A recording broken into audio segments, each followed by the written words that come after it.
Hello, everybody. Thank you for coming. Welcome to our very important emergency podcast, and welcome our special guest, Noria from Chronicles of Noria. I love that channel name, by the way. Love it. Thank you. Kate over at Chapter Kate, they came up with the name and it was awesome. I was just like, oh my God, that is such a great name. It's So literally perfect. When I saw it and I heard it, I was like, that is perfection. That is it. thank you. But yes, so this is Black Prose Podcast, where Black lives, all Black voices, and all Black stories have always mattered. And tonight we're here to talk about a very, very important topic. This is a very important conversation that I feel that as a community of Black people across the diaspora, we really need to have. And also, we need to just shine a light on what's going on in Nigeria right now. I'm so grateful. One moment. Always have to have a cameo with the dogs. Never fails. But I'm so grateful and thankful for you to joining me in this conversation, Noria. I'm really just happy to help to amplify your voice and to just kind of touch base with you since you are living in Nigeria. And I believe you live in Lagos, correct? Yes, I do. I live in Lagos. I've been in Lagos since 2013, so over 7 years. Wow. And I know that you have been attending the protests. Well, I don't know if you've been attending them as of recently, but I know you've been attending them since they began. Yes.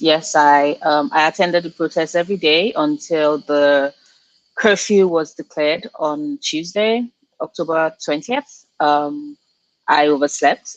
Usually, I try and get to the protest early enough, but I did oversleep because I had a lot of work and what happened on Tuesday happened. So, yeah, but I have been going to the protest every day.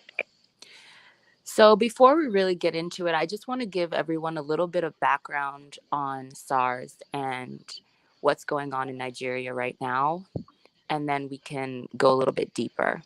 But essentially, Okay. SARS stands for the Special Anti-Robbery Squad. And they were formed in the 90s as a way to sort of, ironically, help to stop and curtail a lot of the armed robbery and crime that was really escalating at that time. They were supposed to stop, like their name says, armed robbery, people who were stealing livestock and just all sorts of crimes that were just running rampant. And what we have seen is throughout the years and the decades that have followed, because they sort of were formed as a special unit, they had special privileges. They didn't have to wear uniforms. Yep. They were allowed to kind of go wherever they wanted. They didn't really have rules or jurisdiction. Nothing was really clearly spelled out and written in stone. And so they began to take their freedom and their privileges for granted. They began to exploit those privileges, and they actually became the monsters that they were supposed to protect the citizens from. Yeah. And so that's a little bit of the background. And I just kind of want to ask you, Noria, why are Nigerians, and especially this young generation of Nigerians, fed up? Why are they protesting? uh, See, when you live in a country where one in every third person you meet has had an experience or a run-in with SARS, um, Mm, it's so much of a run-in that it's become a norm. You mm, start feeling agitated. You start feeling angry. And to understand the fact that SARS was established in 1992, so they've been in existence now for 28 years, over 28 years, and things have been escalating. So I would give a typical example. Let's say you're a student you're in a hostel. And please know that these examples I'm giving are actually real life situation and occurrences. So you're a student, you're in a hostel, you're preparing for your final year defense, which is kind of like, before you graduate, right? So officially like your thesis, you're Right. preparing for your final years. Your final year defense is meant to be the next morning. But because Nigeria is a country that is also dealing with poverty levels, a lot of Nigerians always have like multiple jobs. Right. So you're a student, you're doing that, and at the same time, you also have a job as a forex trader. So you have something running at the moment, and then boom, this men from nowhere, Mm. not wearing any uniforms, they storm into your room, they grab your computer, they grab you, toss you in the back of a boot, drive you to the middle of nowhere, to some station in the middle of nowhere, and then start torturing you. No Wow. excuses given, but they're like, you have a laptop, you have a phone, it's a fancy phone. It's not even it's an iPhone. You have an iPhone, you have a laptop. Clearly, you're doing something, and then they Wow. torture you, and all you're doing is begging. You're like, I have a project defense tomorrow morning. Um, I have a trade currently running. I'm also a venture capitalist. So part of this money I'm trading is not mine. It's for people that have entrusted their money and I'm losing money. And they are just beating you, insisting that you're a criminal, and they Wow. leave you there for like a week. So you miss your deadline, your project defense. Mm. You lose tens of thousands of dollars in the deal gone wrong. And that is your life now. And this is someone's actual story because we watched it all unravel. We also trigger warning. I would say this trigger warning for suicide, but we also chronicled his last moment on Twitter because yes, he's not with us anymore. My God. So that is one example. You are another example is you're at home, you're about to make dinner, you're minding your business, you're celebrating because you just got engaged like barely a couple of weeks ago, and then someone like barges into your house, and you're startled like what the fuck, and then you know they're insisting, where's your fiance, and you're like, he's not home, and they grab you, they're like, nope, you're hiding him, he's going to come looking for you, blah blah blah. So they grab you, they take you to the station. Next thing we know, you're dead. The autopsy showed that you were also sexually assaulted whilst in custody, and they killed you in the station. So that is yet another person, an actual real story. Um, this last one is very gory, so I would state that, but I need you to understand the level of brutality and the fact that I like to point out that in either of these two cases, no officer, no person was arrested, nobody was jailed, nobody was, in any way, even they didn't even get a slap on the wrist. It just happened and they just moved on. So this third one, you're once again minding your business. Your friend just had a baby. And as is the Nigerian custom, you're all at the house, you're having the naming ceremony. And this, once again, men not in uniform, just storming, and then they grab you. And that's the last your family ever see. So your mom goes to the station. When she's told about it, your mom goes to the station and she's like, hi, my son was, carried at this point. We would like to bail him out. They're like, oh, your son is on a long thing. For you to see your son, you're going to have to pay money. Mm. You're like, oh, okay. You go home, come back, bring like say 300,000 naira, which is almost $1,000. Um, you take it to them, they look at the money, they laugh in your face, and they're like, clearly you do not value your son if you think that your son's life is worth $1,000. So you go home, get some more money, come back. You bring 1 million naira. Now this is a little over, like roughly about a little over $3,000. Because please know, it's not like you have money or um you have people, um and they look at the money and once again they laugh and they're like, what is 1 million going to do? So you go home, you and your husband, you sell all your property, you sell everything, you raise about what, 3 to 5 million, which is roughly, now you're looking at a bit over 10,000, between 10,000 and $15,000. And you present it, and once again they laugh at you, and the man tells you that, you know what, I shot your son. So here's what you're going to do. I shot your son and I dumped him in the river behind the station, which is currently floating with corpses. So what you're going to do is you're going to dive into that river. You're going to turn every single body over, go look for your son. And so as a father, you go wading in a river of dead bodies, half praying that you find your son so that this is all over, half praying that you don't, because Oh my it can God. be hope over. You need to have hope, and then this person that is capable of this level of brutality, that has committed this brutality, not only does he get away with it, he's promoted. Last time you heard, is the head of the entire unit Wow. nationwide. So Wow. um and cases like this, and these are real life stories, cases like this have been present and they've been escalating for years. I repeat, SARS has been in operation for 28 years. And it's not like the Nigerian police does not have its own sense of brutality. But SARS is a unit in the system that confirms the fact that not only are they power hungry and power mad, but they also believe that um, they can do anything.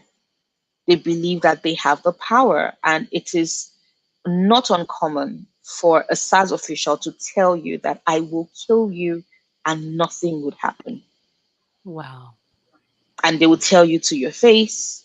And the worst part is realizing that they will kill you, and indeed nothing would happen. So things really escalated when a video surfaced about 3 weeks ago of yet another person shot by SARS and tossed out of a moving vehicle, because they consider human lives disposable, and it became a case of enough is enough. And Mm. the reason why it's a lot of young people agitating is because we are the people that they stop. If you look at the numbers of people that they harass, it is usually um, young men and women. Mm. And for you to understand just how that is, one of the security officers in an interview was asked about this, and he said, and I quote, let me paraphrase a little. Of course, they are going to like focus on the young people based on statistics. Um, Teenagers to mid 30s, late 30s are usually the ones that commit armed robbery. And of course, they are going to focus on people that have phones. I'd like to point out that this is a high up security official. So this is one of the people that they answer to. Right. And it's like, of course, they stop people with phones and laptops. We know that now when they kidnap people, they're going to use phones to call them, they're going to use laptops to track their movement. Um, and he also said, of course, it's mostly, men, because apparently women do not commit armed robbery. Tell that to the SARS official, because Mm. you can't go out alone like all girls in a car. They will stop you. You can't be outside, like, and here is the thing, you think that, okay, maybe I shouldn't be going out at night, but they stop you during the day. I have been stopped during the day before. You think that, okay, do you know what, if I'm at work, like, it's there's a level of impunity with which they exercise their powers, and there is no way of checking them. There is no Right. way of holding them accountable. And that is what the protests have been about. Once again, apologies everybody for the brutal stories, but these are real people with real names, families, and it happened. It is still happening. And their stories deserve to be told. Yeah. So, I want to talk a little bit more about your personal interaction with SARS. You mentioned it briefly, but I just wanted to go a little bit more into what happened during that Okay. interaction. Um, so it was a weekend. It was a Saturday, and my friends and I were like, "Oh, let's go check an exhibition," because I work in advertising, right? And I work in an industry like advertising industry is pretty it's pretty casual, right? Okay. So I show my tattoos at work. I have my multiple piercings. I'm always in a t-shirt and jeans, which in itself already it's like I have a target on my back because I fit the stereotype. Right. But that is beside the point. So one of my colleagues at work was having a photography exhibition. And then we also had some exhibitions to attend on the island. Lagos is split between the island and the mainland. Mm-hmm. And so we went to the island for an exhibition. We were there for like say 3 hours because Jimmy's exhibition started like in the evening around like 5, 6. So we started leaving. We left the island at like 3:34, and at Yeah. 4:30 we get to Anthony. Now, for you to understand the distance, like Anthony is like maybe 20 minutes away from where Jimmy was in Ikeja GRA. Okay. And then this guy just jumps out from nowhere and cocks a gun right at us. Oh my The God. Uber slows, like he steps on the brake and the car just comes to a stop. And then the guy says, "We should all get down. Why are we four in a car? How Mm. can we be four in a car?" And my friend was like, "The fuck do you mean? How can we be four in a car? How many people can a car take?" And this guy says, "Why are you four in a car?" Like that was he was consistent on why are you four in a car. Um, and then he goes, "I said, step down. If you don't, we'll waste you." So Mm. we come out of the car because once again, I repeat, Nigerian police force, SARS are very trigger happy. The first thing they do is they have their fingers on the trigger. So it's like a consistent, I have a gun pointed at your face and I will shoot you. So we get down from the car.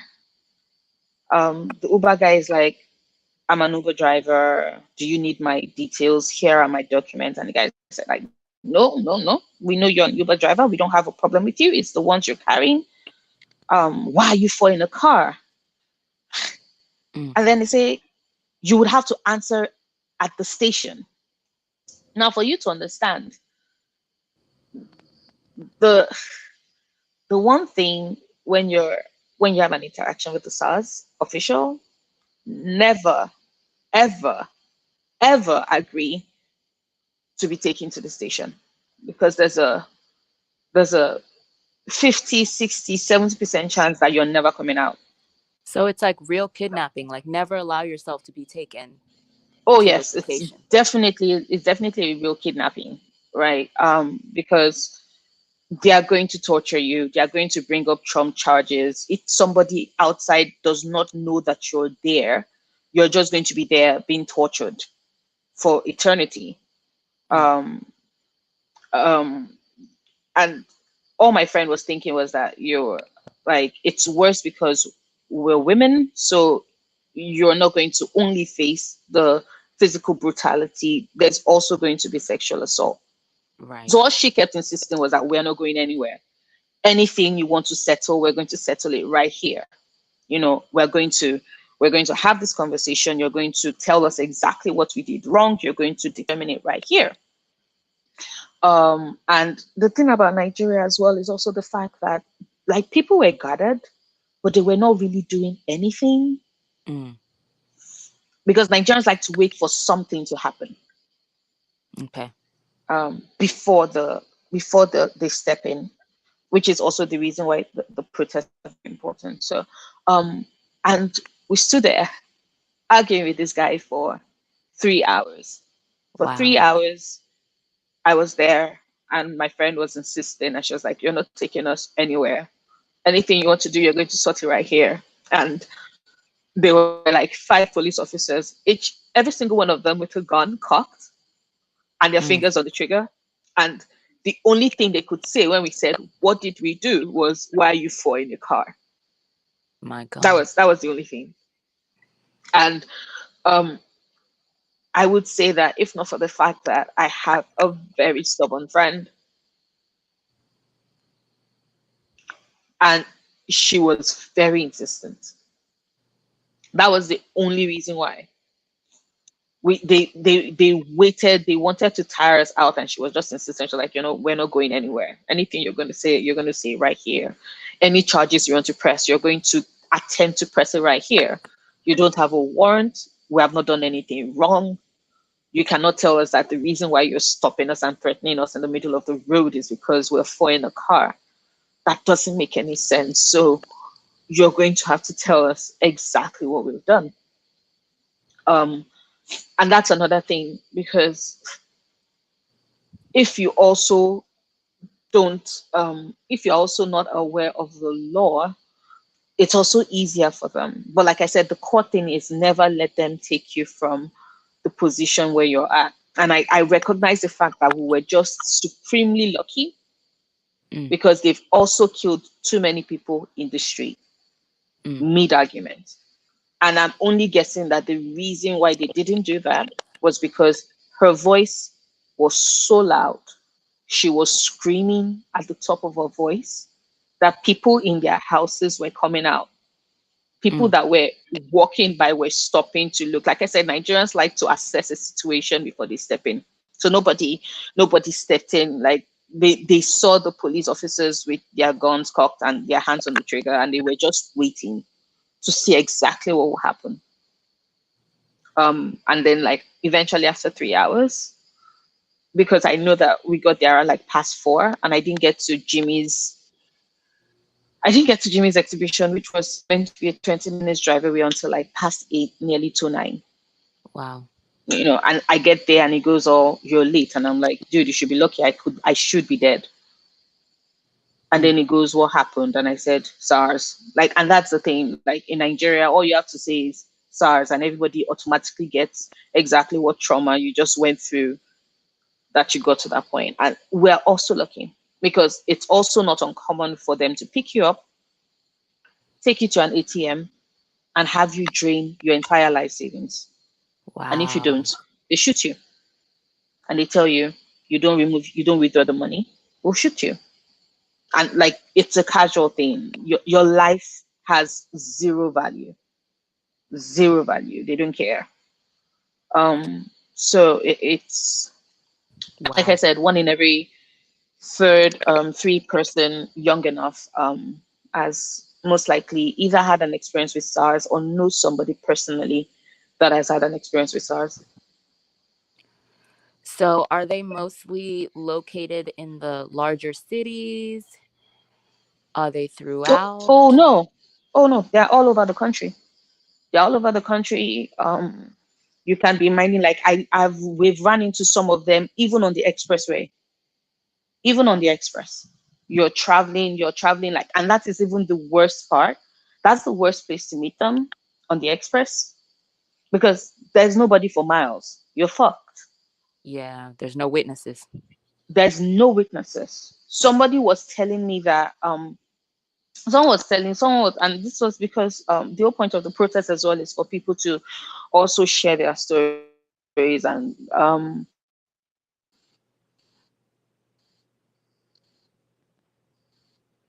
Ebuka's a presenter on a TV station. He was talking about his experience live on TV, and he said he was driving with his friend and they were traveling, and the SARS official just drove out, like out of the corner, like out of the shadows, out of the bushes, and just like carved, like took over half the road.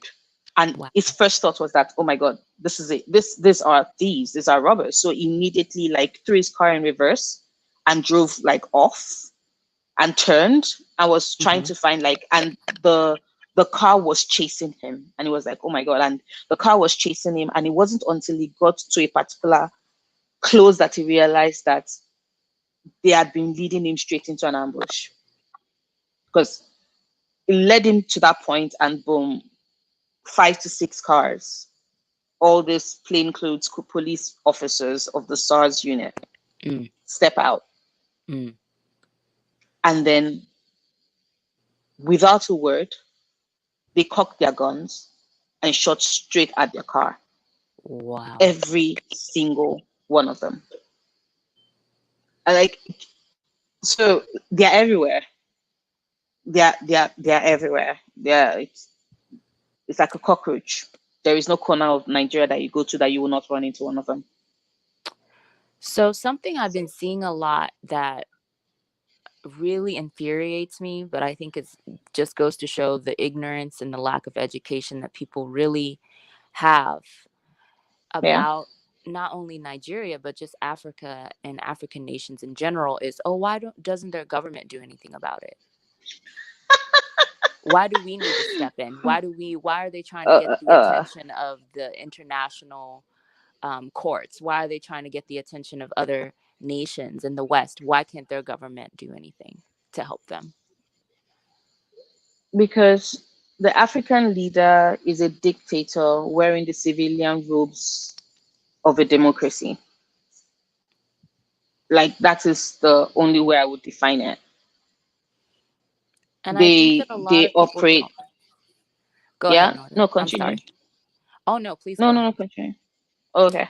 Um, they operate a system of power.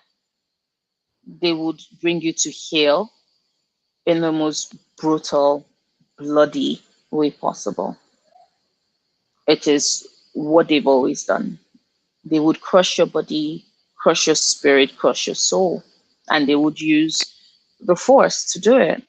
And the only thing that actually has them paying any form of litless attention is usually international disgrace.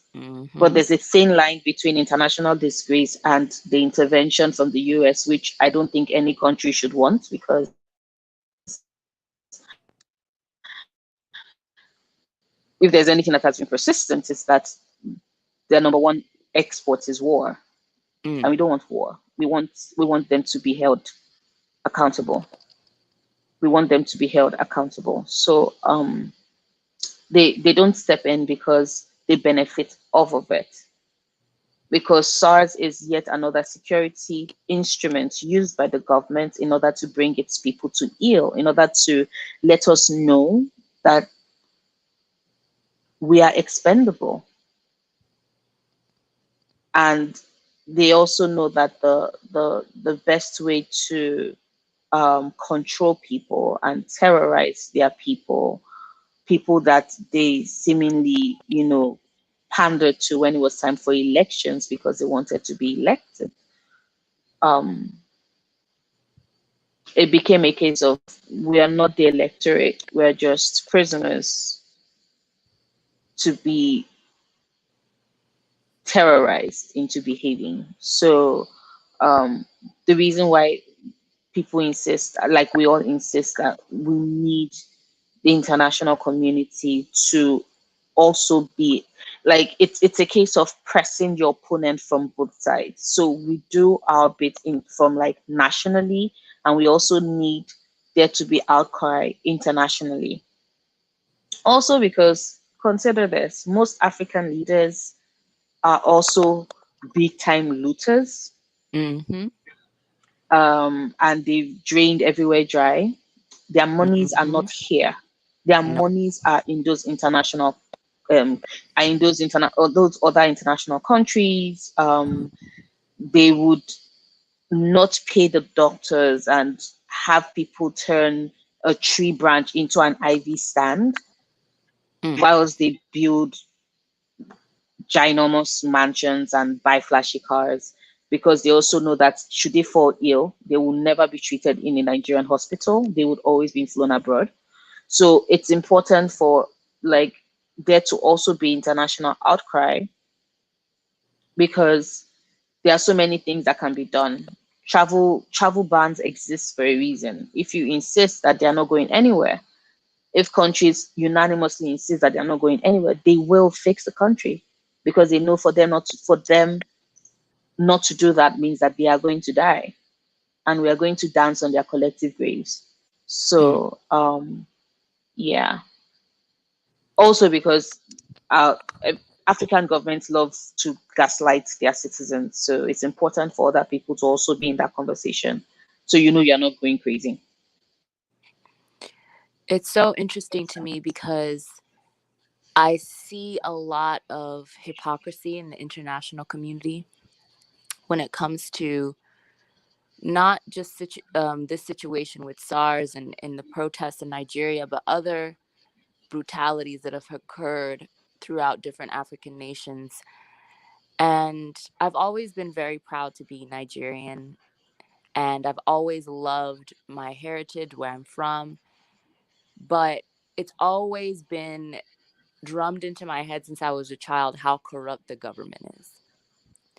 Yeah. And as Nigerians, we love Nigeria. We love being from Nigeria, our respective tribes, cultures, languages. We have so much pride and love for who we are as a people, but we are all understanding of how corrupt our government is and how the government holds us back.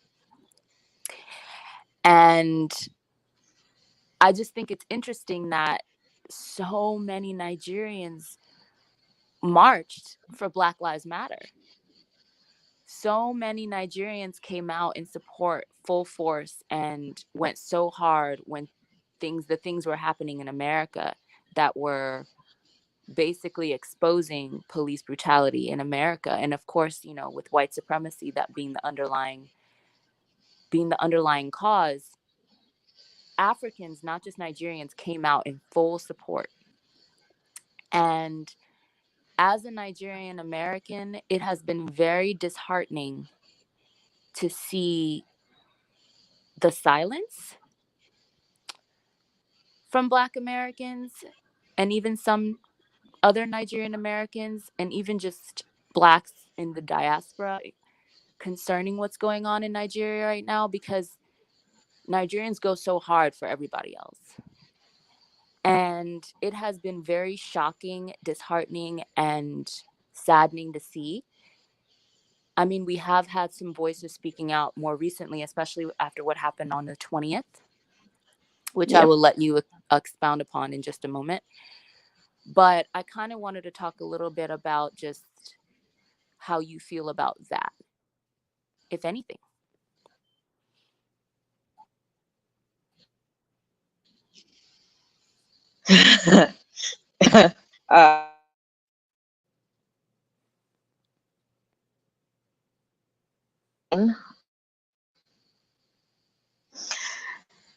I always say that Nigerians have an incredible capacity for seeing the humanity of others, and we don't get extended the same courtesy. Mm. I also say that a lot of people are not aware um, of the fact that they are so fucking self-absorbed. Mm. Like the world doesn't revolve around you. But can we blame them when it is that we pretend, or when it is that we go so hard for them? It Trying to I talk will, about it, it's so hard. yeah, I can see that you're struggling to even put your emotions into words. I mean, I will say that I have encountered a lot of people who were either unaware of what was happening Or I think the world in general is so used to turning a blind eye to what's going on in Africa and in African nations that this is just another conflict that was just as easy to turn a blind eye to. Because I heard comments like, oh, things are always going on in African nations, or they're always in war, or there's God always damn. some type of corruption going on, or some type of brutality. It's just another situation. And we've been almost trained to just kind of look away. And that's kind of what I've seen. I mean, yes, some people just didn't know what was happening. They weren't educated, they weren't aware. As things have been happening, especially after what happened on the 20th, it's now gaining way more recognition. It's now made major news outlets like CNN and Fox and things of that nature. So people are becoming more aware. But those were a lot of the comments that I've kind of seen, and commentary that I've heard is just like, oh, well, things are always going on. And well, Nigeria's always had a corrupt government. And this is just another situation, not understanding that, once again, as Nigerians in Nigeria went so hard and always go so hard when it comes to human rights issues abroad and elsewhere. And so it's almost like a slap in the face. And this is just how I felt personally. And being a Nigerian American, it's so hard because it's like I feel so helpless, which is one of the Mm. reasons that Black Prose, we decided to have this podcast and to have you on, because I just didn't know what else to do. And I just wanted to really amplify your voice, and you actually being on the ground and having been there. I just wanted people to at least have some type of awareness so we can start to come together as an international community to do something, because something has to be done. This is completely unacceptable. This cannot continue. This cannot continue. I don't know what needs to happen, but it starts with raising our voices and raising awareness and being loud about how this is not okay. Okay, so I think I will start by making a correction. It's not necessarily the whole world. I would say it's primarily the US. No offense to everybody American, but honestly, I don't give a shit. You all are self-centered as fuck. The Mm, US expects the rest of the world to give a shit about the US because, oh my God, you're fucking America, you imperialistic pieces of shit. But see, the thing about it is that America also has um has this belief that the rest of the world should center them, right? mm, And so, because like, okay, do you know what? Let's because we keep saying world, like it's, yes, the world is big, but let us bring it to our community, for example, because we are both a member of this community. I remember when was it the reading rush? mm-hmm. What's her name? Raleigh, Lay, something. Her name starts with an R. I don't know. Is it The girl that Reagan? runs the reading rush. Was it Ariel Reagan? Bissett? Ariel Bissett, and I want to say her name is Reagan, but no, that's not Is Reagan. it Reagan? No, not Is it? Reagan. Something with a lay. Um. So when the reading rush happened, and I'm giving you context. Remember how when they made the announcement, everybody lost their shit because we said it's not.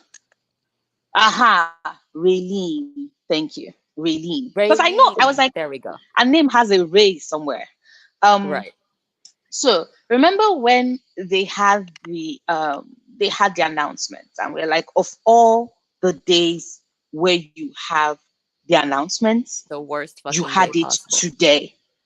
Mm, Today, when we're meant to be centering Black American voices, because this is a day that is so significant, right?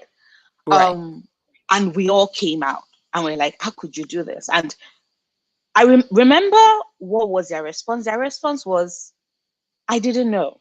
And we're like, how couldn't you know? The Mm, whole world should know. Required history for the whole world to know. And I think at that point, we should have specified that the whole world that is not America should know. Because when it comes to Americans knowing other things about the rest of the world, all of a sudden, I hear crickets. Mm. I hear, oh, I did not know. And all I'm thinking is the same people that had their mouths and their voices raised and had the audacity to have all those conversations, have the fucking audacity to tell me I didn't know. Are you Mm. fucking kidding me? Mm. Because I go out of my way to know. Other Yeah. Nigerians go out of their way to know. The rest of the world goes out of its way to know. But all of a Mm. sudden, it's just crickets. And a part of me is just, I wish I'd run into those comments that you said you saw, the ones that had the fucking audacity to say fighting. Oh goddamn, people get mouth though. People get mouth. I swear die. And I Mm. get liver. I swear die. I swear die. Um. Whew. You said it. You said So it. I mean, it's you said it exactly. You said it exactly. ah. So it's just it's disheartening. It's disheartening also because, like, forget the rest of the world. I'm not even going to forget the rest of the world because the world was watching. And the funniest about it is that I do not want my country to become another statistic because Yeah. we have the potential for so much good. We have Yeah. the potential for greatness. Yeah. And Absolutely. someone mentioned in the comments, Tomi Adeyemi. Fuck Tomi Adeyemi. Fuck Ooh. her. Several ways to Oh. Sunday. Oh For her no. sake, I sincerely hope I never run into her Atake. If she has the fucking liver to carry the two things where she got toothpick for leg, Oh. bring Oh. them come Lagos. If she has, they born her well. She Mm. should come to Lagos for her. I swear to God, I am buying all the tickets. I am sitting in front. I'm begging Lola that I do not care. I want to ask her questions. By the time I am done, by the Oof. time, like, fuck her. You do not get Now. to be all like, oh my God, I'm Yoruba, I'm this. And then you tell me, Yes. just as we look at brutality in the rest of the world, we should look at brutality in America. Are you fucking kidding me? Mm. Are you fucking kidding me? Because as a writer, you should know. Surely we know how words matter. Even the placement of words matter. Just as we look at violence in the rest of the police brutality in the rest of the world, we should look at police brutality in America. Is different from just as we look at police brutality in America, we should look at police brutality in the rest of the world. Of Yeah. these two sentences, one of them centers America, Yes. and that was the sentence she chose as a fucking writer. Unless this, of course, proves the fact that she's inept as a writer, which just goes to show that she cannot do her job, nor does she have anything that is called common sense. Whether common or uncommon, she has no sense. Mm. You open your mouth, bagger, fitoga one. Fucking I child. mean, it's a classic example of all skin folk ain't kinfolk, Oh, yes. and B, you would use your culture as a commodity to sell your books, to sell your aesthetic, to sell your exoticness to non-black and non-POC people, to To whatever the own hell to you own wanted. the own voices Yes. tag, so Yes. that publishing would fall all over your work.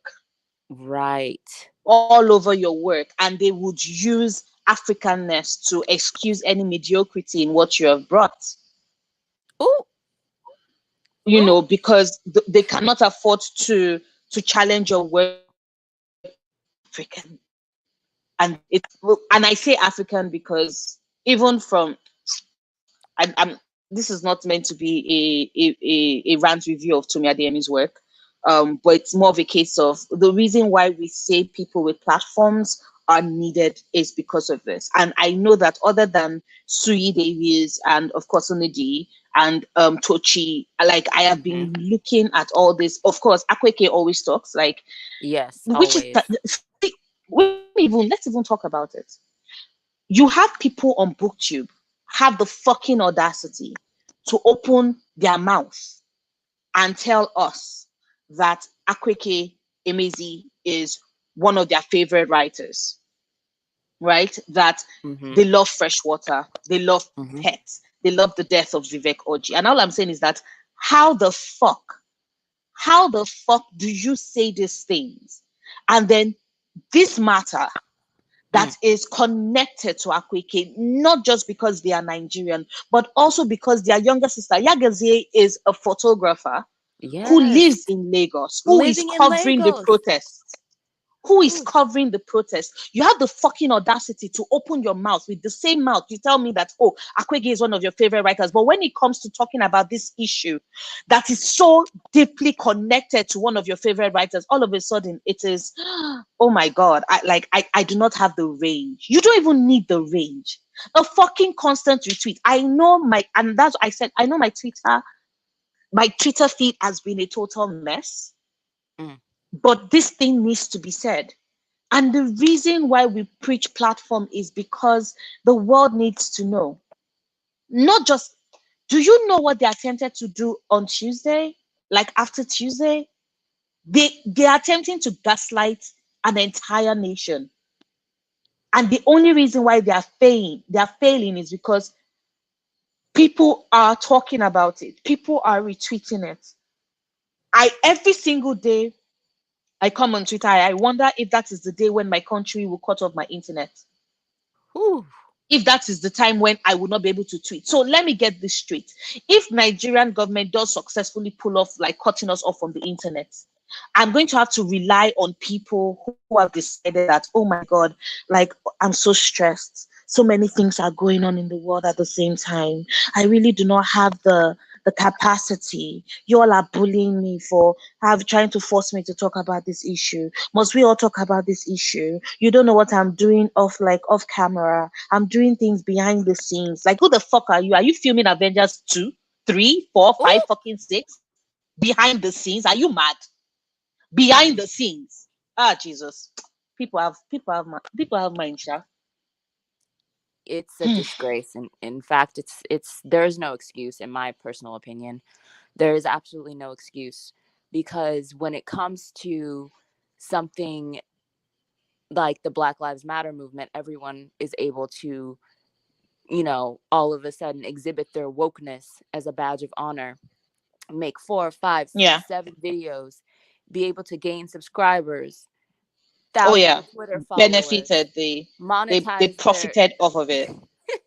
like you're able to all of a sudden become the face of Black BookTube or Black Twitter, whatever platform we're talking about, Black Instagram, whatever. And you're Yep. able to, so say it with your whole chest about police brutality in America. But when it comes to all Black lives and what's going on in Nigeria specifically, fucking endsars, it's crickets from you. It's, oh, I don't have the range, like you said. I'm not, this is not. I don't feel like this is my fight. Oh, I'm donating behind the scenes. You don't know what I'm doing. Oh, I'm You, not going to. I'm not going to, be performative in my activism. But you were performative in your activism this whole damn year. So what's the difference? the difference is that finally it does not benefit them. And I think people do not realize that we see it, right? Oh, Because it's see, very this obvious. conversation, this conversation, especially with regards ending police brutality, is not longer with regards to people that are African Americans. Now it's about Africans. And you have Right. people who have turned being black into a commodity where when it's now specific to regards region, they can't benefit off of it, you Mm. know. And I look and I'm like, because nobody can turn to you and say you're the voice of Nigeria readers or Nigerian booktube. Because Mm. and the funniest about it is that honestly that might not be what is going on in their heads, but unfortunately from them their silence makes it look that way. Their Yes. silence makes it look like there is nothing in it for me to actually be invested in this conversation, so I am not going to say a word. Right. And I Right. The look and I'm silence is like, more harmful. The, the silence is more, and I think that's what people don't understand. Like, you really may have a completely different inner life going on that we're not privy to, but your silence, especially when you have a platform, speaks for itself, and it's deafening, and it says something that you may not even intend for it to say. yeah, yeah, So I want to talk about what happened on it's sad, but true. 20th, and 20th. it's just crazy to me Yeah. because I just remember this month starting off with everyone, and by everyone I mean Nigerians all over the world, celebrating our 60th year of independence. For those that are unaware, Hmm. Nigerian Independence Day is October 1st. And it's been 60 years since we gained independence from being a British colony, whatever you want to call it. Yeah. And I just can't believe that this is happening in the same month. Like, and I'm then what actually not happened? surprised. I'm Really? actually not surprised because see, if and that's why I say a lot of people don't read history, but also a lot of people would rather we only know the history of like they would rather people say, oh, we should read history, but I think they should be specific that we should read their history. Because see, the police system, the policing system that exists in Nigeria today was created by the Britons. It hasn't Mm, really been upgraded. It was mm, created for a form of punishment. Like it was created to punish, to terrorize the people of Nigeria who were not even Nigeria before Lord Lugard decided to bring his stupid ass self and come and like, I have to gain money from, these people. And so we bought your country like a commodity from the Niger Trade Company, and now we have to make money, and I'm going to make money for the British Crown. So um, the police system has always been like that. Nigeria, for example, has police barracks where you have the police they're practically in squalor, separate from the people. So clearly, there's already a clear demarcation. They don't see themselves as part of the community. And all of this is so that, it's easier to punish, to threaten, to kill, which is what the British had set in place when they came in, a system that worked for them in India, and they brought it to Nigeria because India was also colonized by the Britons. right. Um, so Nigerians are not surprised because, and a lot of Nigerians are also surprised, but we're also not surprised. We want to not be surprised, and it's just very heartbreaking when it is that the system actually does do the worst that it can do, and you realize that you've been existing in it as well. Also, because there have been state sanctioned massacres Mm, in other parts of the country. The reason why the world is more aware of this now is because it happened in a very visible area of the country, which is Lekki.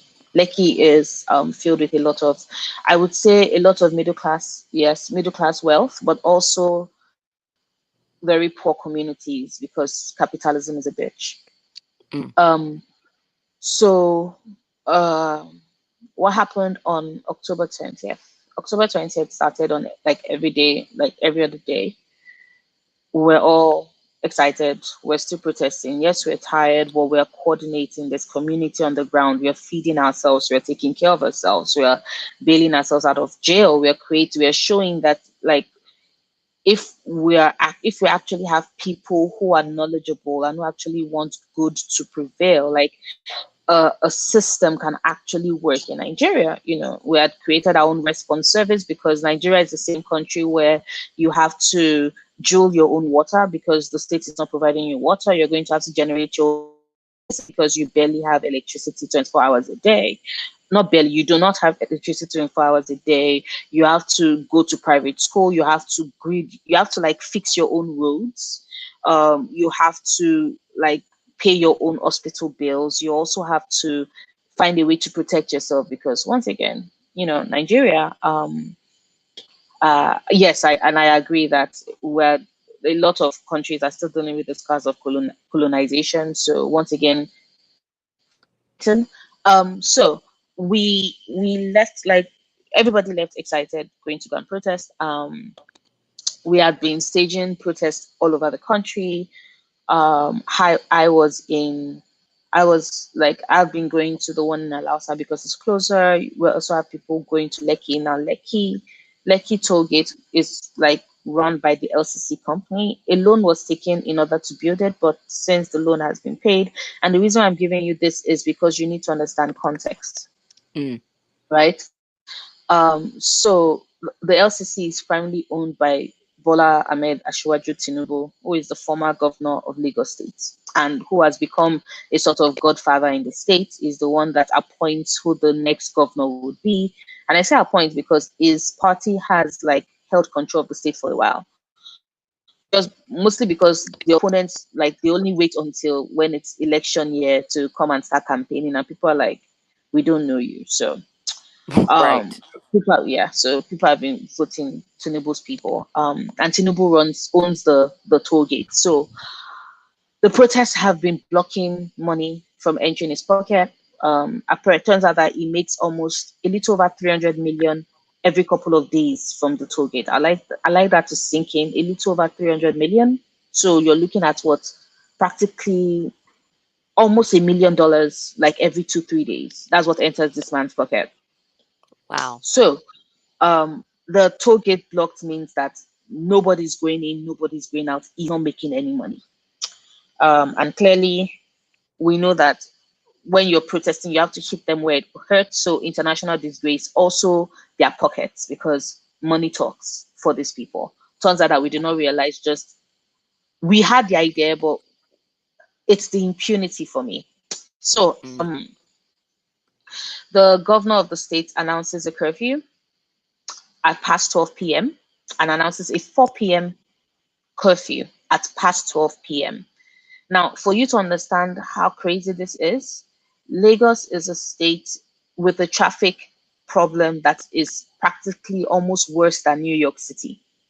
Mm. And this is Lagos during in the middle of a protest, which means that every single where is blocked.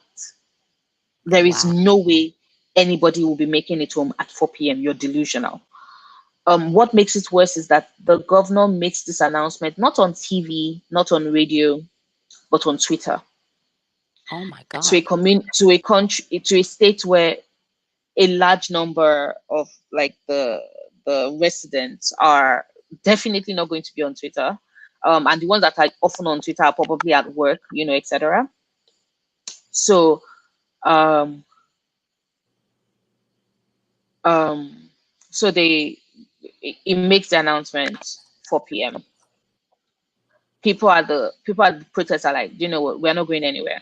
You know what's the worst that could happen? Because, like, if you live in Nigeria, there's this thing that always happens every Saturday, especially in Lagos. It's called environmental sanitation. Between the hours of 7 and 10 a.m., everybody's going to be at home cleaning their homes, etc., etc. That's once again something that carried over from the military rule in Nigeria. Hmm. And usually when they catch you, it's they put you behind bars for like a couple of hours and then they let you go, because Okay. the penalty for breaking a curfew is never death. Um, so people go like, you know what that happened? We'll continue protesting. So they go to the protest. You have the songs, you have the music, you have the flags. You know, at 4:30 p.m., members of a company come and they remove the security, all the CCTV cameras at the toll gates. That's at Oh 4:30 p.m. no.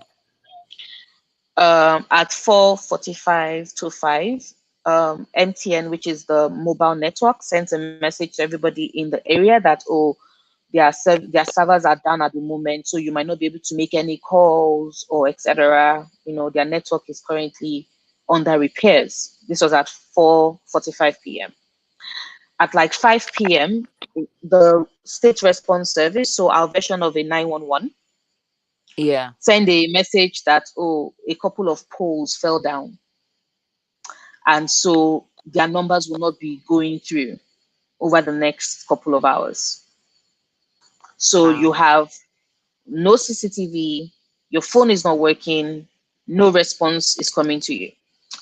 And then when it was to 7, because it's like um, early night, we're in this period where we have longer days, early nights, no, shorter days, early, longer nights. So once it was like to 7 and things Yeah. got dark, they switched off all the lights at the toll gate. They Oh switched off no. all the lights at the billboard facing the toll gate. So, because if you see images of that night, every other place around Lekki has electricity. The toll gate was in utter darkness, and you had people sitting on the floor, waving the flags, singing the national anthem, and the soldiers came and they opened fire and they shot. Wow. But they did not just shoot. They did not shoot into the air. This was live bullets, by the way. They didn't shoot in the air. They shot straight at the crowd, and then um, they started fires on both sides of the road, Huh. so nobody could go in, nobody could get out. So Wow. you have people bleeding, gunshot wounds, some of them already dead, and they were cordoned off like in a military version of a cage. It was like they were And people, corralled. yes, because and people were trying to call, people were trying to reach out. People could hear the gunshots, and they were calling, because remember I said that we had created a system. So there was like ambulances were sent, and the military did not let the ambulance through for hours. For Wow. hours, they did not let any ambulance through. They just kept shooting. Um, um, sorry, give me a minute. No, it's okay, Noria. It's okay. Take your time, please. Take your time. And then um, we the only way we know what's happening is because the DJ that night was was DJ Swift, and she was on Instagram Live. So Mm, she's streaming it live for all of us to see. We were seeing people crying, and we're seeing people dying, and we're seeing like Nigerians bringing bottles of gin to sanitize, and people are pulling out bullets using pliers because people are wow. dying, and the ambulances are not being let in through. Nobody is letting anybody in, My and God. they're just there, you know. And later during um after a couple of hours that passed through, they let in some they let in some ambulances through, and you would have thought that that was all. But people living in Lekki were like, there were still sporadic gunshots Wow. all through the night into the next morning. They were going into the streets, hunting people that escaped. And I use the word hunting on purpose because they were hunting people and they were shooting people. And that was in Lekki. Now, in Alausa, they did exactly the same thing. Alausa is where I've been going to protest, but like I said, I overslept that morning. By the time I woke up, the the curfew was already in effect. But I'm like, fuck it, what the hell is gonna happen? It's a curfew. Um, but because of like everything that had been set in place, there were no Ubers going that way. Right. There were no Ubers going that way. So, and my house is quite far. I'm like, I can't walk all the way to Alausa. And my friend is like, oh, we can just join the protest closer to home. I'm like, okay, let me finish with work. By the time I was done with work, it was like 3:30, and that was work that I do my work on the protest ground. Like I bring my laptop in, but because I'd already started it at home, I was just like, let me just finish at home. And then she said she wasn't really feeling well, that she had cramps, so let's just stay at home and we'll go the next morning. So I should have been at Alausa. And Wow. apparently, when what was happening at Lekki was happening at Lekki, in Alausa, people started tweeting that if you're an Alausa, you should get out now, because they did the exact same thing. They switched off all the lights. Now, Alausa is where the governor's office is. Alausa is where the governor's office is. That Wow. place is meant to be secure. Right. There is always electricity. They switched off all the electricity in that area, and then the soldiers moved in. So you had people die there as well. They were still shooting sporadically in Lekki. In the next morning, they still continued shooting. My friend that lives on the island, but is like 3 roundabouts away from Lekki. So Igboefon is like maybe another 10, 15 minutes from Lekki. He said they came all the way to his street and they were shooting on his street. So they were shooting everywhere. They went to Yaba, they went to so many places in Lagos, and then like other parts of Anambra, Oka, like they were going to different places all over Nigeria, and they were just shooting people, My God. soldiers and police officers shooting people. And goddamn, here is where it now blows. Like you would think that all of this is not already mind blowing. Here is what really blows your mind. The next morning, the very next morning, the military comes and tells us that video was photoshopped. You There were no military officers at the scene you at are lying. all. You are I lying. kid you not. They said no. They said there were no military officers. There was no military present at Tollgate. The governor came and said there were no casualties, What? that nobody died. Wow. Wow. And we're like, you have, we watched it happen live. We watched it happen live. And all we're just thinking was like, hold up. So if DJ Switch had not been streaming this thing live, they legit would have told us, like, after the military, as the military was killing people, they were dragging people's bodies away. They were like dragging people's bodies. If you look at threads, people are still saying, "Oh, this is my brother. He was at the Lekki protest. We haven't seen him. My Do God. you know where this person is?" Wow.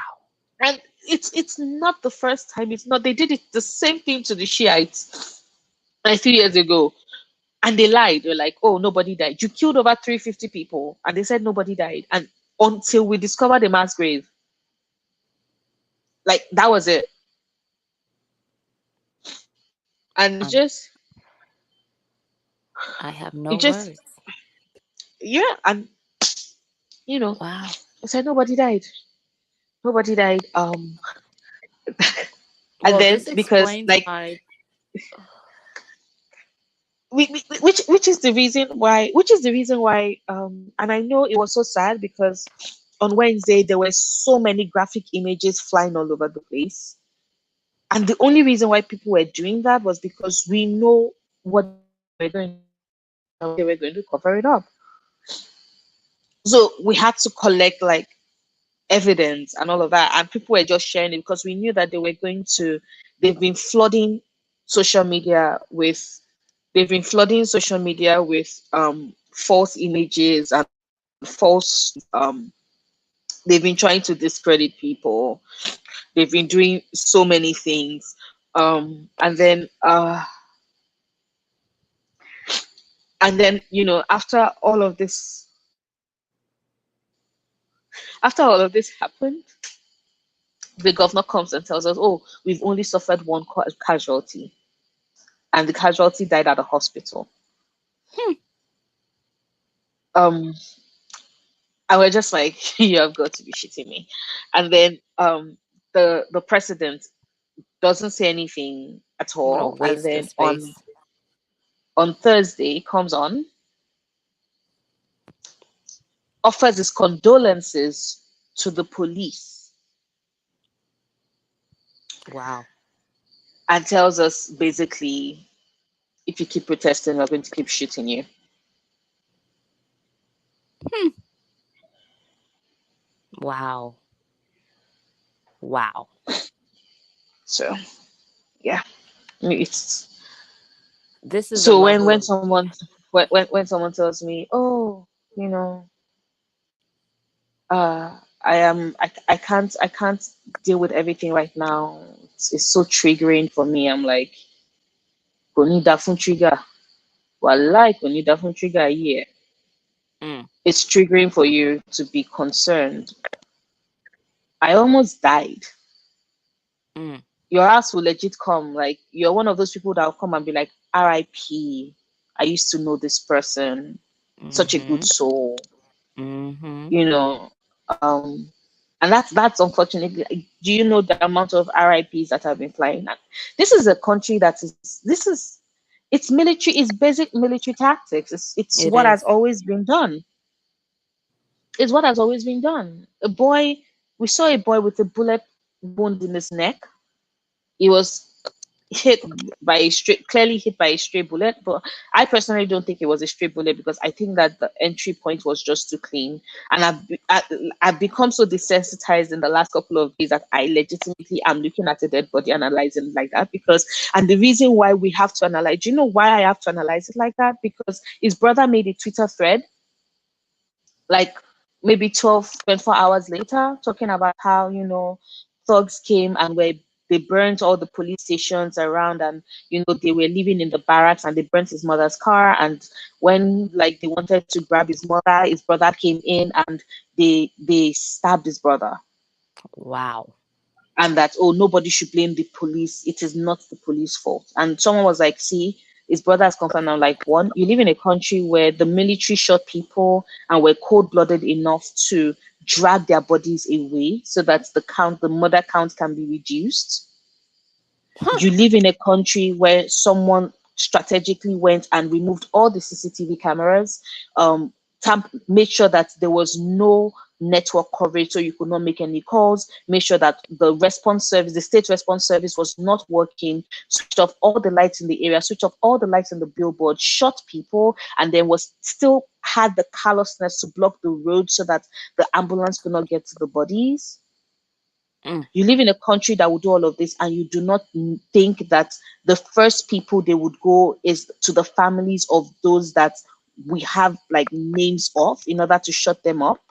right. Also, what stab wound looks that clean? It's a clean cylindrical bullet hole. Yeah. And the reason why I had to look at that body multiple times and get so desensitized is because we are being gaslit by our Yes. entire. It's gaslighting. They are gaslighting us in front of the entire international body. I mean, it's definitely military tactics on every possible level. It's a military state. Oh yes, oh yes. Which is the reason why I was saying that it's a full-on dictatorship wearing the clothes of a civilian. Hoping that they would get you to think otherwise. Wow. What I do want to discuss further, like first before we even move on, Noria, I just want to say that I am so thankful. I am so grateful that you are still here with us. I cannot even begin to imagine. I cannot even begin to imagine what you have been through in the past week, 2 weeks. I just want to know, I just want you to know that I can't speak for all of the booktube community and online community, but I can definitely speak for Black Prose family that we are with you 100%. Whatever you need, we are going to put your, I believe you said you have something similar to Cash App. We're going to put that in the description of this video so that we can support you however we can. This has definitely been something that has been traumatic, and I can sense that just from talking to you right now and the emotions that you're trying really hard to you're trying to keep it together, but I just want you to know that we're going to have your back. We support you, and we're not going to be silent about this. You can believe that. Whatever we can do and whatever we need to do beyond amplifying your voice, we are going to put our money where our mouth is and support you in whatever way that we can. Thank you. I just want you to know that.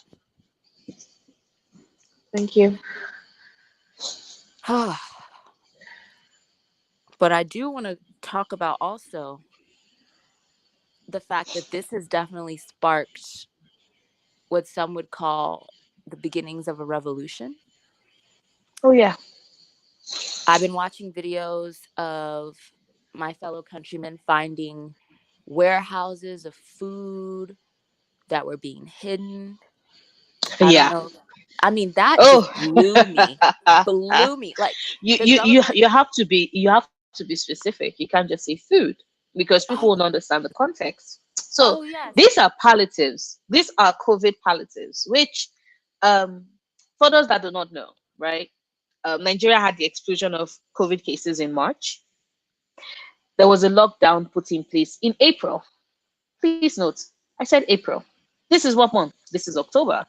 The reason why I say April, you understand. So April, lockdown starts. They put in lockdown for a month. We have a country where majority of at least 70% of the population lives on less than $1 a day, so less than 400 naira a day. Please note that we are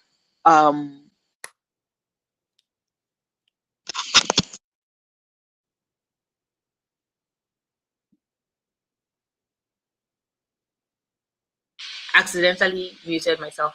It's okay. Please. I was like, I was like, oh my God. I was like, oh no, they done shut off her internet. Now we got to go to war.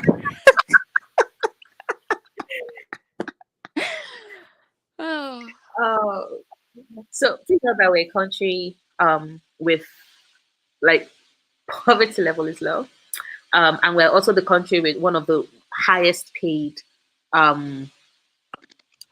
politicians in the world. And when I say highest paid, I mean highest paid, like a lot of money. Yeah, it's they sickening. pay our politicians like what, almost $100,000, over $100,000 monthly as a base salary, like, and they still get allowances. So, and you have over like 70% of the population. So a population out of a population of 200 million, like 140 million people live on less than 400 naira a day. So they live on less than $1. In a country where politicians make over 100,000 a month as a base salary. That is minus all the allowances. And please know that these people will still loot. They will still steal money. So we're over here looking at it, and then in April, the lockdown goes in. And they say everybody stay at home. And Nigerians are like, a lot of Nigerians are like, yo, what are we going to eat? You cannot tell people to stay at home. We have a subsistence way of living. Most people, the money that, feeds our families, money that we make every day. And they're like, don't worry, we'll have palliatives coming, we'll sort it out. The first week in April went, no palliatives. Second week, no palliatives. Third week, no palliatives. Fourth week, no palliatives. Fifth week, and then people are like, fuck it, I'd rather die by COVID than die by hunger. So people forcefully broke the lockdown and just, went about their day. And then, why did I give all this preamble? Yesterday, we stumble on warehouses filled with food, with the COVID palliatives food.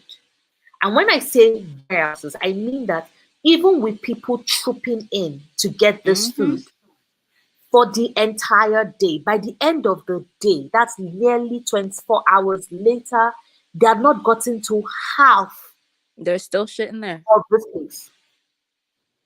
Please let that sink in. 24 hours, and they had not even gotten to half of the food that was in those warehouses, that was in that particular warehouse. And then we start finding other warehouses in other parts of the state, in other states. And then all of a sudden, in Abuja, which is our capital city, one of my friends says that, oh, her sister was got a call that, oh, come and collect your palliative, your COVID palliative food. And her sister was like, the fuck? And she goes there, and because right now they're panicking. Yep. They're panicking because they know that at this point in time, everybody's angry. Because people were starving, people were dying. People were dying. And these motherfuckers, for power, and because they know that hungry people are more easily manipulated, hoarded the food. Yep. This food was about to go bad. Give it a couple more months and it would have gone bad. And then one of the legislators had the audacity to open his mouth and tell us today that, well, I was planning sharing the food on my birthday. What? Are you fucking mad? On your birthday, the palliatives. Yeah, so Wow. like that happened. That legit happened. I just remember watching the footage in complete shock. Like, that's when you know that there is no depths that the government, Nigerian government, will not sink to. There is no level of depravity and evil Yep. that they will not go to Oh, hide oh, food oh, during a oh, fucking trust me. pandemic. It gets worse. Do you know that the governor of the state ordered the police officers to shoot at these people that were taking food? They were Indomie, noodles. They were taking noodles, and their governor, who should have fed them during during the lockdown with this food that was given for free, ordered the police officers to shoot. So now 6 people died today because they were getting Wow. noodles that they would eat, noodles that was theirs. The government said that they are stealing, and I'm like, I don't get it. So you're shooting them for stealing food that you stole from them, food that was rightfully theirs. My It's the God. fucking audacity. The all fucking audacity. I am completely wow. It's the Any audacity. reason to brutalize people, any reason to squash them, Yeah, any reason. because they are rightfully terrified. It gets to a point where the man you think is poor realizes that not only are you keeping him poor, you're also keeping him hungry.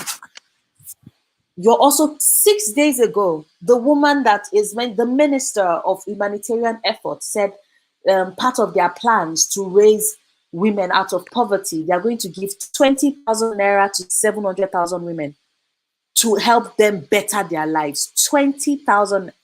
Because obviously, let me do a conversion so you all understand what is meant to better their lives. 40 pounds. I was She about to gave them say shit. 40 pounds to better their life.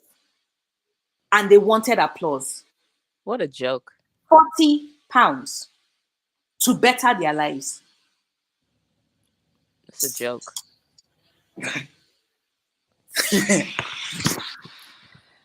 But a revolution has begun now. And that's why I think it's so important that we lend our voices to it, that we tweet, Yep.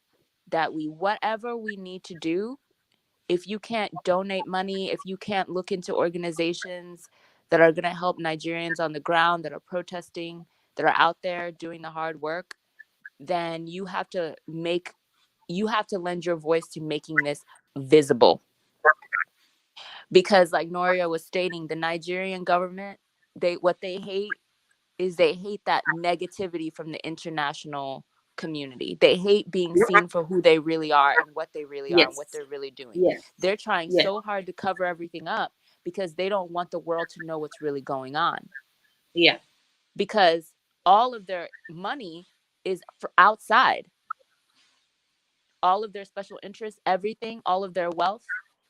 And like she was saying, if something happens to them, they're going to go abroad for all their surgeries, whether it be plastic surgery enhancements or a freaking heart transplant or whatever it may be. They're Yep. not going to go to a Nigerian hospital. They wouldn't make it out alive. They So they're wouldn't. going to go abroad. and they do not want the international community that the places that they go to vacation and the banks that they hold their money and the doctors that they go to. They don't want people to know what's really going on. Yep. So if you can't donate, understandable, but you have to speak up. We can't be silent about this. At We all. can't. It's silence is killing, has been killing, you know. And like the things that terrify them is for the entire world to treat them like pariahs, which is where we need them to get to that point. We need the world to demand that, you know what, no travel ban. Well, like we're putting a travel ban, none of y'all can travel to any of our countries. We need the world to send their kids that are in all these all these like foreign institutions when Oxford and Princeton and all these high universities all over the world. That's where they send their kids. they send their kids to the highest universities. You They better send believe it. they send their kids to the highest universities. So like we need voices. We need voices. The hashtag we've been using is hashtag endsars, which is ENDSARS. So it's hashtag endsars. Um sorry, we also use NSWAT because just in case you did not know, they were all like, we've answered your demands. And what was the demand? They said, maybe you wanted us to end SARS. Okay, fine. We've disbanded SARS. We've ended SARS. And we're like, Lies.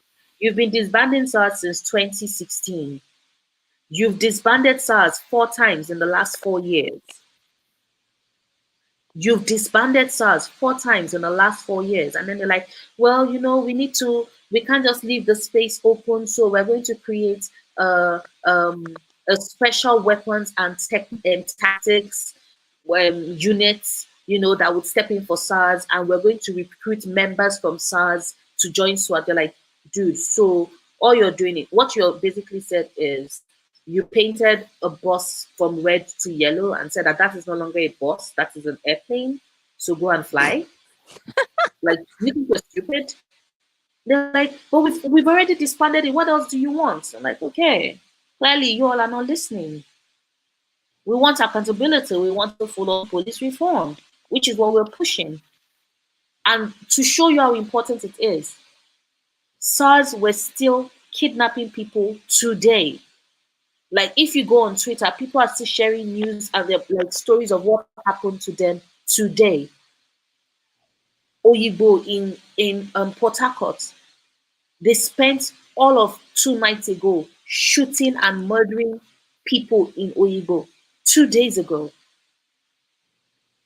Wow. And law enforcement was right there, keeping the people from attacking those that were shooting at them.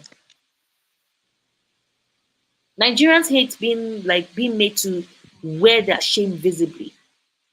Yes. They hate it. So we have to make them feel that shame. I've been telling people, I'm like, if you're living abroad, go for the protest. Find out the houses of these people. Find out where their children go to school. It is to be shouting shame, shame, shame everywhere they go, like Setin Lannister. That's what they know. That is the language they understand. Tinubu came back to Nigeria and told us he needs to question the survivors of Lekki massacre. What kind of people are they? What do they do for a living? What were they doing there? Are you fucking kidding me? It's a The setup. fucking impunity. A straight setup. I mean, the lengths that they will go to silence people is really scary. Yeah. And it's unconscionable, and we're not standing for it anymore. And we have to come together internationally because we can't look away. We can't. We cannot look away. Yeah. But I just want to kind of end this by saying thank you so much, Noria, for allowing yourself to be vulnerable on this podcast tonight and sharing your experiences and shining a light on what's going on right now in Nigeria and what this endsars movement and revolution is really about. Mm. and I want you to let us know what your Cash App derivative is, I guess. Because it's not Cash App, right? What is it? Nah, Cash App doesn't work. PayPal doesn't work because Okay. PayPal, they're slightly racist. Not slightly, they're very racist. Because you can pay out money as a Nigerian, but you can't get paid, which is just weird. And the amazing people at Paystack, they just sold their app to Stripe. I'm so proud of those boys. But we can't use that yet. So usually, like if anybody wants, you can just DM me. I use a Zoom account, which is basically Zoom is PayPal equivalent. Okay. Like not equivalent because it is a PayPal subsidiary that they then allow payments. It's just that they pay you in like your currency. So Well, yeah. could you write it in the chat? I don't think I can write. Like I have to go on YouTube, Oh, and okay. like it's going to have to be like my account, like my banking details. So that's why I can't put it out in the chat. So Okay, that's it's understandable. just, yeah.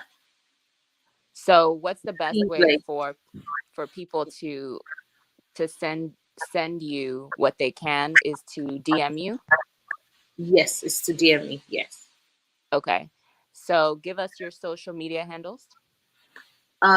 So I'm on YouTube as Chronicles of Noria. I have a booktube channel. I talk about books. I try to be entertaining, I hope. I have an Instagram that is also Chronicles of Noria. My Twitter is Noria the Reader at Noria the Reader. And yeah, that's basically, you can find me on, also you can find me on Goodreads. I'm also Chronicles of Noria on Goodreads. Please use the hashtag, is like retweet, repost, lend your voice. If you don't necessarily have something that you want to say, right? You can just read. I have, like, I think 99.9% of my tweets are about endsars. I'm not really on Instagram of late because I don't know why, but Instagram, like curating Instagram is just so much more work for me. Um, so like you can do that. Also, it's all about educating people, so if you're having a conversation with someone's like, oh, I'm so tired of this old endsars, like, please speak up, point out to them the hypocrisy of that statement, point out to them that there are actual people dying, point out to them that their voices are needed, because we're doing a lot of grassroots education here, and I think that having personal, like, interactions with people in your own lives to let them know why they should care it's also very important. So yeah. Yes. And I would just like to add that Noria's booktube channel is lit. So if you are not subscribed, I don't know what you're waiting on. She makes Thank amazing you. content. She's so consistent. I don't know how you do it, girl. You must not sleep. I actually do sometimes. But thank you so much for joining me and joining Black Prose. Thank you for everybody who tuned in and wants to be a part of this conversation. I really am very pleased to see us come together behind this. And lastly, this live will be saved on the Black Prose channel that you are on right now. Feel free to come back in 24 hours and share the link with family, friends. You can tweet it. It will also be on Noria's channel in the next 24 to 48 hours as well, if she chooses to post it there. So just know that we are going to keep this up for educational purposes, for sharing purposes. So you can always come back to either this channel or Noria's channel, as she directs to share this conversation. And with that being said, oh, wow, I can't even talk now. With that being said, hashtag endsars, Black Lives Yes. Matter, all Black Lives Matter, okay? Yes. And that is it for us tonight. Thank you so much for joining us. My name is Ochuole of Ohshereads, and we will catch you in our next one. Bye. Thank you, Bye, everybody. everybody. Thank you. Good night.